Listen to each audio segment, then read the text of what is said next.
A very good evening to our viewers. Thank you for joining us tonight on the evening review. My name is Toivan Jabela. Tonight on the platform, we are hosting Kae Matundu-Tjiparuro. He is a retired veteran journalist, former editor, and also columnist, but perhaps importantly, a descendant of the Ovaherero genocide victims. And we are here to discuss, among others, the declaration that was made today by government that the 28th of May going forward will be the Genocide Remembrance Day, after many years of wrangling about that subject. Kae, thank you for making time. Thank you really for making time. It's your first time on the platform. We hope to have you more in the future, given your knowledge and understanding of issues around genocide. But perhaps your reaction first and foremost to today's announcement. To what effect was the announcement? You cannot take things for granted. What announcement? Yeah. Yeah, that the 28th of May going forward will be the Genocide Remembrance Day. Okay. Personally, I have been subscribing to such a day. Yeah. It comes from a motion that was put in Parliament by the Honorable Mamberwa, who was the Swanu representative in the National Assembly. Yeah. Now that was 2016. Now we are in 2024. 8 years later. 8 years later. I hope it is too good to be true. Yeah. This is an election year, but I've got no reason, to believe that this is just an election gimmick. But mind you, between now and whenever it is going to be implemented, you don't know what is going to transpire. Yeah. But I cannot believe that the government would make such an announcement and renege on it. Perhaps it might take some time before it is implemented. Yeah. But for me, as a descendant of the survivors of genocide, I think it is good news, and I'm sure to some other fellow descendants, and I mark my word, I'm saying to some other fellow descendants, Yes. because there are also many fellow descendants who also feel otherwise. Yes. But because I subscribe to that day, for me it is a good news, and I'm sure to some others who subscribe to it. Absolutely. Yeah. I don't think government would be playing games, political games, around something so important and so sensitive. So they are saying this date is effective from 2025. That is when we will see the 28th becoming a public holiday and dedicate the day to the said events of 1904 and 1908. But there is still some debate, like I said in my intro, some wrangling among the descendants. Some wanted the 2nd of October to be declared as that. But it has now settled for the 28th, and you said yourself that you supported the 28th. Is there any specific reason why you subscribe to the 28th? Yeah, because when we're talking about genocide, we are not only speaking about Ovaherero. Yeah. And the 2nd of October pertains only to Ovaherero and Ovambanderu. Therefore, this, as far as I'm concerned, the 28th of May has been picked up because it is common to many who suffered, and who were genocided, because this is a day on which people, or when the German colonial authority then declared, the consideration comes in which many people were incarcerated, that they would now be free to live in their country as free people. Yeah. Though eventually that was not the case, as you know. Despite that declaration, you still found people, in bondage, being used as almost like slaves, hard labor on farms and so on. But I'm sure, I can imagine what would those people themselves have felt to hear that they are no longer, going to be confined into this concentration camps, knowing the conditions under which they were being held. Absolutely. Yeah. To what extent, Kae, do you think that this move by government is going to sort of gratify, to what extent do you think it will gratify the concerned communities, as far as, because of course the descendants of the Ovaherero and Nama genocide victims have been at war, if you like, with government, proverbial war, of course, around, expressing a lot of dissatisfaction. You, in your columns many years ago in New Era, you've written extensively about how unhappy you and members of your community were unhappy. An action like this by government, do you think it will go some ways to address, in part, the concerns of the communities? Definitely, because this is not a day being imposed by the government on the descendants. This is a day which came through a motion that was put in Parliament by the Honorable Maberwa. And I'm sure, as a member of Parliament, he had a reason to bring this day, or to put this motion in Parliament. He must have consulted, fellow other descendants. And it cannot be a day that has come out of nowhere. And not only that, even there was a standing committee from Parliament which traveled all over the country. That is in 2015, because the public hearings, preceded, the adoption of the motion, because Parliament wanted to make sure that what are the sentiments of especially the people who are affected. And this is why this committee went all over the country. And I remember I attended one of the hearings, and the sentiments there was for a day like this one. So therefore, this is not a day that the government has imposed on the people. So it comes from the bottom up. Well, one thing, Kae, is I've tweeted today that this is the greatest tragedy suffered anywhere, any day in Namibia, in the history of our existence. There's no bigger tragedy that has that could compare to the genocide. Why is this Remembrance Day only being declared 34 years after independence, when I thought a day like that could have been the first item on the calendar already back in 1990 or whatever year we started with our own calendar of events? This is happening 34 years later only. You remember that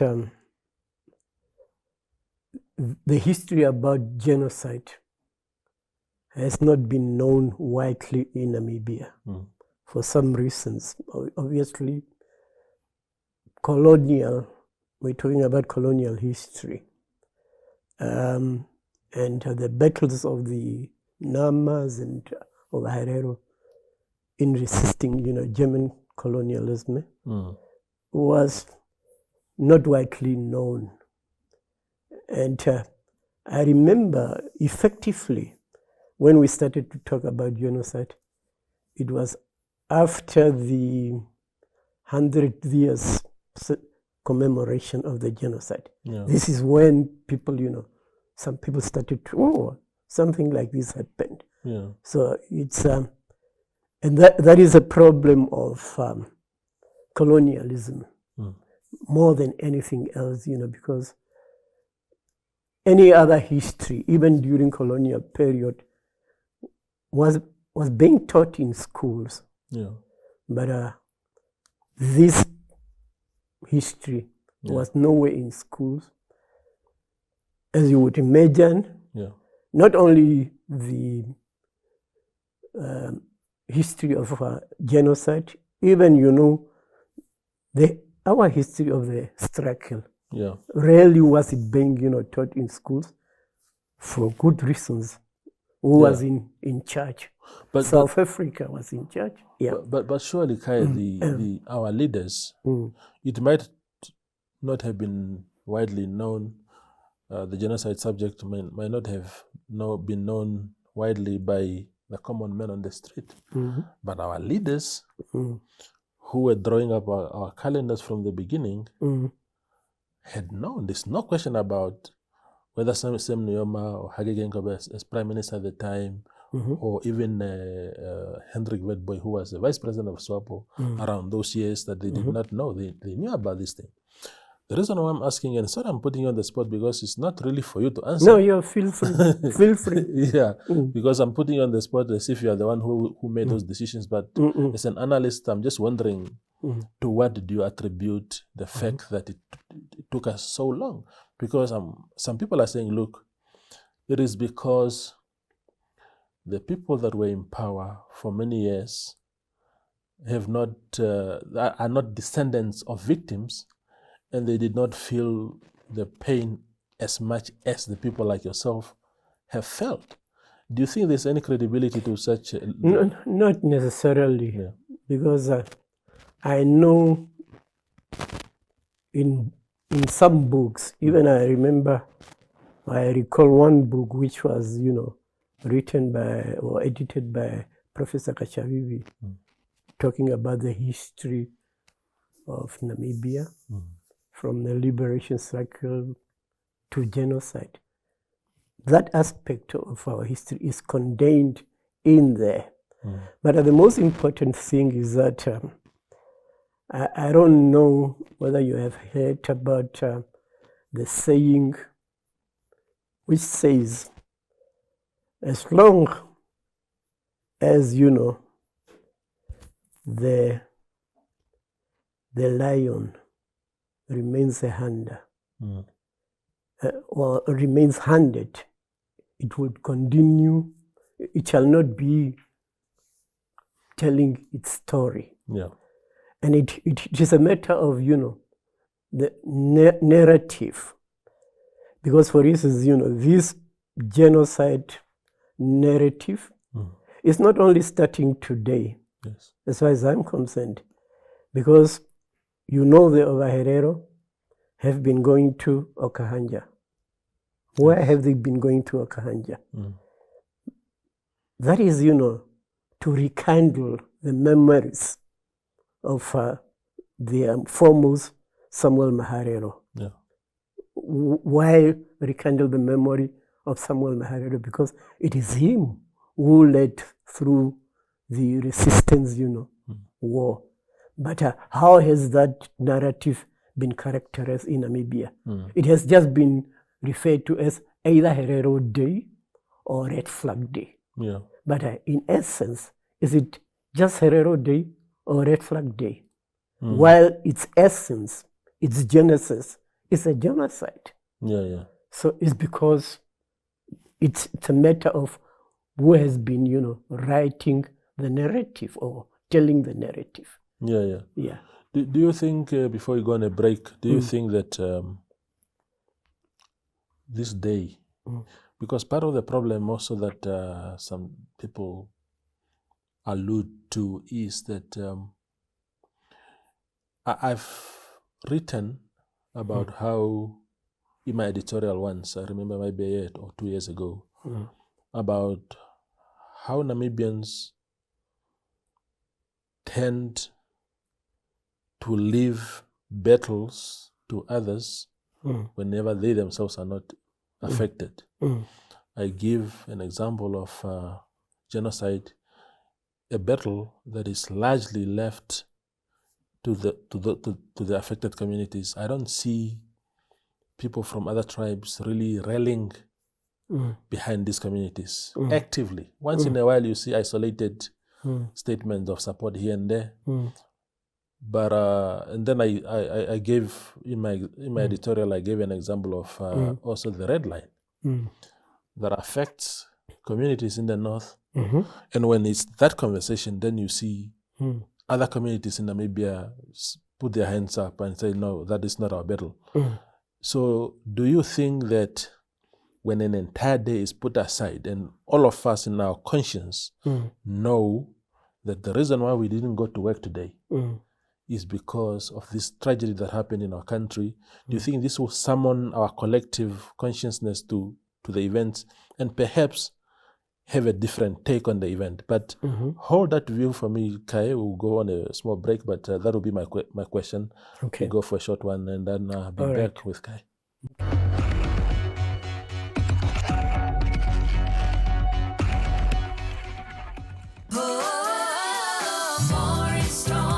Month-end magic time at WB. Get 4 Knorr 50-gram soup packs for just $19.99. 2-liter WB HB cooking oil for only $64.99. 1-liter Clover Ultra UHT milk for $19.99. 750-gram Crossan Blackwell mayonnaise for $37.99. And 1 kg Jungle Oats for just $39.99 when you use your Smart Buy card. See more unbelievable deals at www.vurmanbrock.com. We care.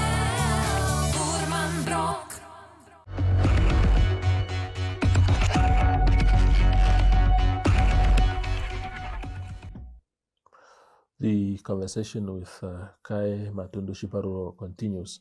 So to my question, Kae, what do you say? I don't think it is a matter of indifference on the part of those communities we might describe or characterize as not having been affected. Yeah. Because I can tell you, even today, among the Ovaherero or Shiherero speaking people themselves, there are people who do not understand what is this hullabaloo all about. So it's just a matter of to what extent, because especially with the later day generation, you cannot expect them to have a full understanding, of what might have happened, especially if you tell them that this is something that happened, 100 years ago. And they said, they will turn their back on you and say, this old man is crazy. 100 years ago. So why do you bother about something that happened, 100 years ago? It is a matter of, what is that we value? And you cannot expect, the younger generation to really have a full understanding as well as value what genocide, might mean. Or so do you think do you think that the day will then help bring that consciousness to say, because we ought to probe to say, why are we on holiday today? Ascension Day, that is the day that Jesus rose and then disappeared into... Exactly, because it is not only one thing that I've found about Namibians. It's not only with respect to genocide. Even if you remember in those days how Workers' Day was observed, and you compare it to today, you'll see a whole lot of difference. Why? It is because, for instance, Workers' Day was born during that period of the liberation struggle, where the two were interlinked, and it had a wider appeal because it was also a matter of the workers themselves. They were conscious, because it would have been different if workers' rights was coined separately in isolation to the liberation struggle. It could have been different, you would not have had, the same. But it's because it was linked to the liberation struggle in which everybody had bought into. And I think that is the thing.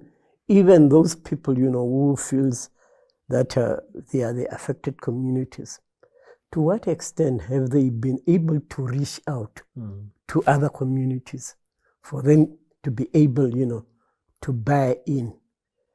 That is the significance of this day, because now this day will become national, because now genocide and the campaign for restorative justice is just seen as affecting, particular people. But when you look at it in a broader context, this country is affected. Yes. Because we are talking about, lack of population. We only in the latest, census have we been able to reach the 3 million mark. That is peanuts. Yeah. If you're talking in terms of development. I was overseas the past few days.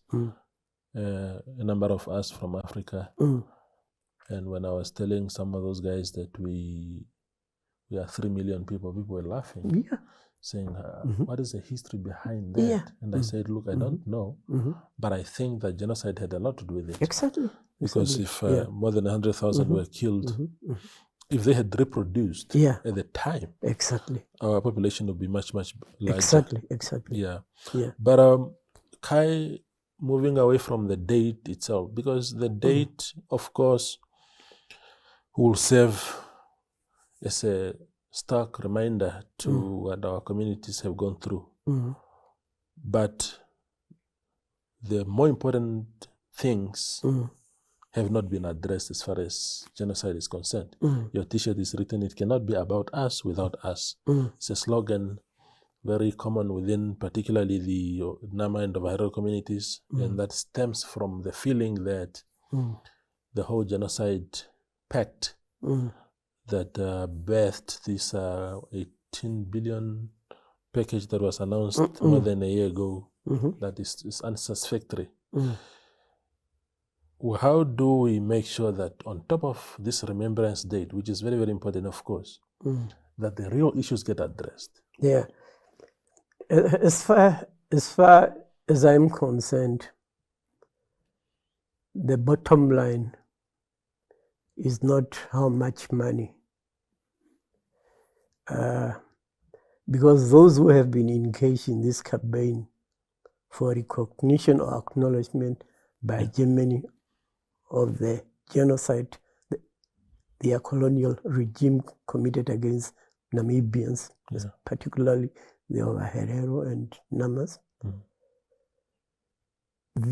It is a matter of, how is their history recognized and remembered? That's the most important thing. Money, as far as I'm concerned, is a secondary matter.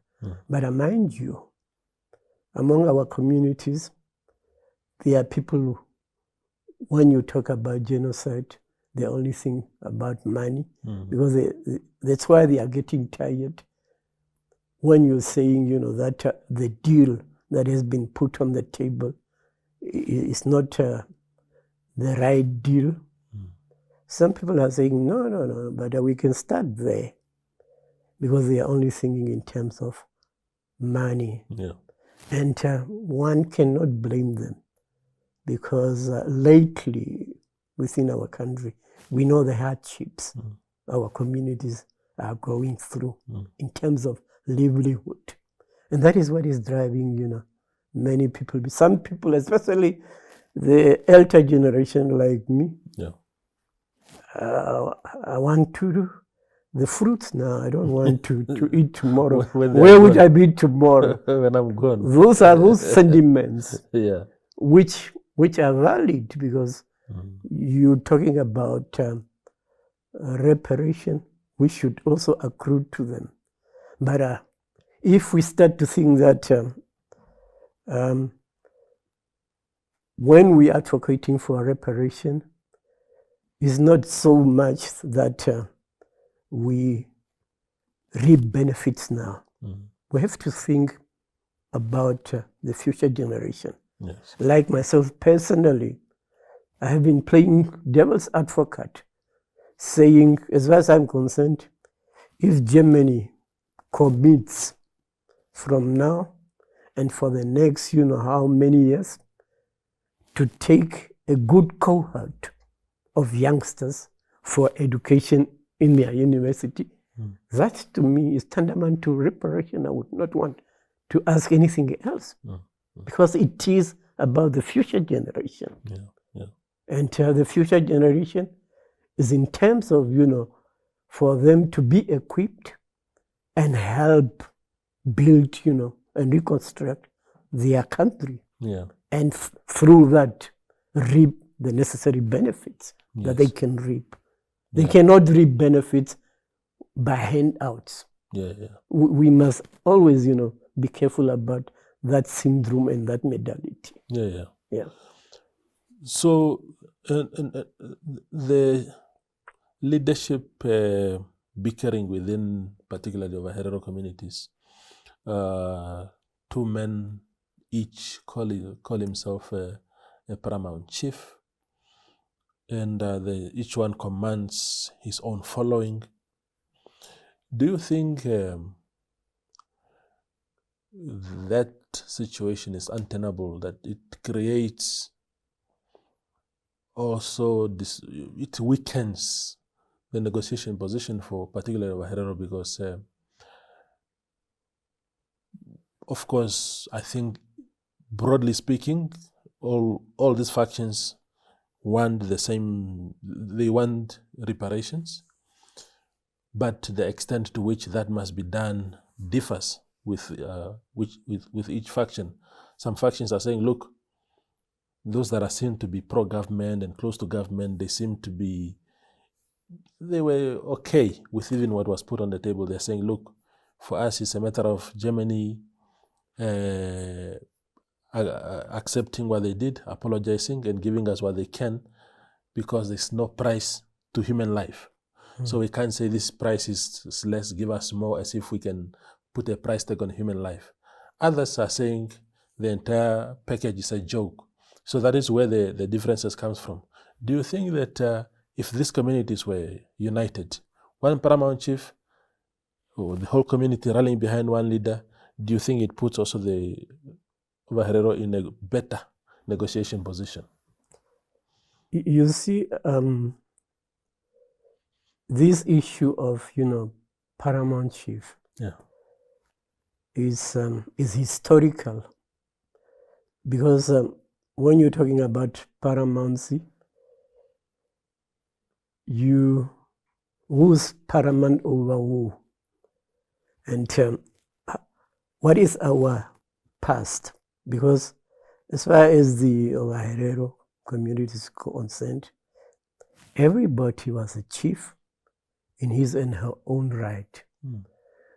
To a certain degree, this thing of paramountcy is colonially imposed, because I know even during the German colonial era, some of the chiefs were imposed on communities because even then the German colonial authority would recognize any chief, which was like divide and rule. And that is something that perhaps, the leaders themselves could not realize. And as far as I'm concerned, the differences that is being talked about and the divisions, how fundamental are they? To be honest, I'm from those communities and I haven't seen the fundamentality of the differences other than personal egos of the respective leaders. And have they been able, to talk and speak to one another? They don't. Because if they are serious about the bigger picture, which is, the campaign for Germany to recognize and acknowledge genocide. Why would any chief be concerned whether who's carrying these messages is not him and somebody else? Yeah, that to me, that's why I'm saying, that cannot be fundamental. Absolutely. As long as we are all carrying the same message. Absolutely. Yeah. Kae, thank you for your time and for really coming through and sharing with us very important perspectives on a very important day. But we hope to have you on the platform in the future.